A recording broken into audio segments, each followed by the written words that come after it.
Hello friends, welcome to Thottam Samayal. நம்ம இன்னைக்கு apple puff எப்படி செய்யறதுன்னு பார்க்கலாம். அதுக்கு நான் ஒரு ஆப்பிள் குட்டி குட்டியா கட் பண்ணி வச்சிருக்கேன். ஒரு கப் தேங்காய் எடுத்துர்க்கேன். 1/2 கப் சக்கரை எடுத்துர்க்கேன். இப்போ எப்படி செய்யறதுன்னு பார்க்கலாம். இப்போ நம்ம ஒரு pan எடுத்துட்டு அதுல நம்ம வச்சிருக்க 1/2 கப் சக்கரை சேர்த்துக்கலாம். இது ஒரு 1 நிமிஷம் நல்லா கிளறி விடுங்க. 1 நிமிஷத்துக்கு அப்புறம் நம்ம வச்சிருக்க தேங்காவும் சேர்த்துக்கலாம்.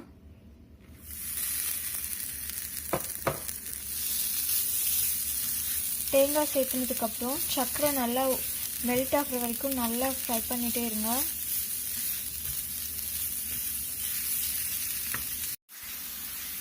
பாருங்க சக்கரை நல்லா மெல்ட் ஆக ஆரம்பிச்சிருச்சு. இப்போ நம்ம வச்சிருக்க ஒரு ஆப்பிளையும் சேர்த்துடலாம்.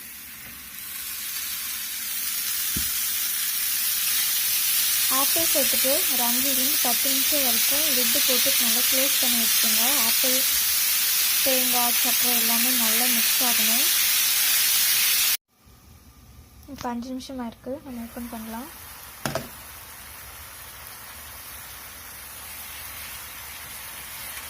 எல்லாம் நல்லா கலந்துட்டு இன்னும் நமக்கு ஆப்பிள் நல்லா சாஃப்ட் ஆகிற வரைக்கும் க்ளோஸ் பண்ணி வைக்கலாம்.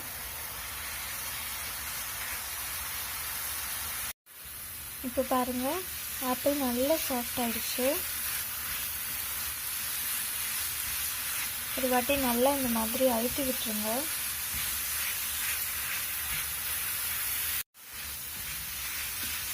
அவ்வளோதான், நம்ம இப்போ ஸ்டவ் ஆஃப் பண்ணிட்டு கொஞ்சமாக ஏலக்காய் கொஞ்சம் சேர்த்துக்கலாம். நல்லா கலந்து விட்டுருங்க. இப்போ இது நம்ம நெய் தடவின ஒரு பாத்திரத்தில் மாற்றி வச்சிடலாம்.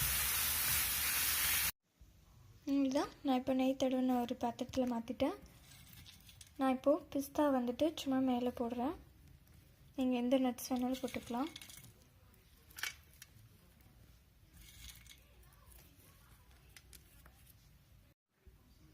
அவ்வளோதான், நட்ஸ்லாம் ஆட் பண்ணிட்டு ஒரு வாட்டி நல்லா லைட்டாக அழுத்தி விட்டுருங்க.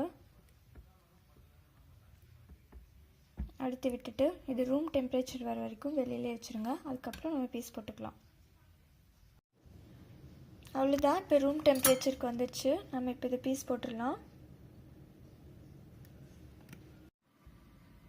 பாருங்கள், அவ்வளோதான், ஆப்பிள் பஃபி ரெடி ஆகிடுச்சு. இது உங்கள் வீட்டில் செஞ்சு பார்த்துட்டு எப்படி இருக்குன்னு கமெண்ட் சொல்லுங்கள். வீடியோ பிடிச்சிருந்தா லைக் பண்ணுங்கள், மறக்காமல் சப்ஸ்கிரைப் பண்ணுங்கள். தேங்க்யூ.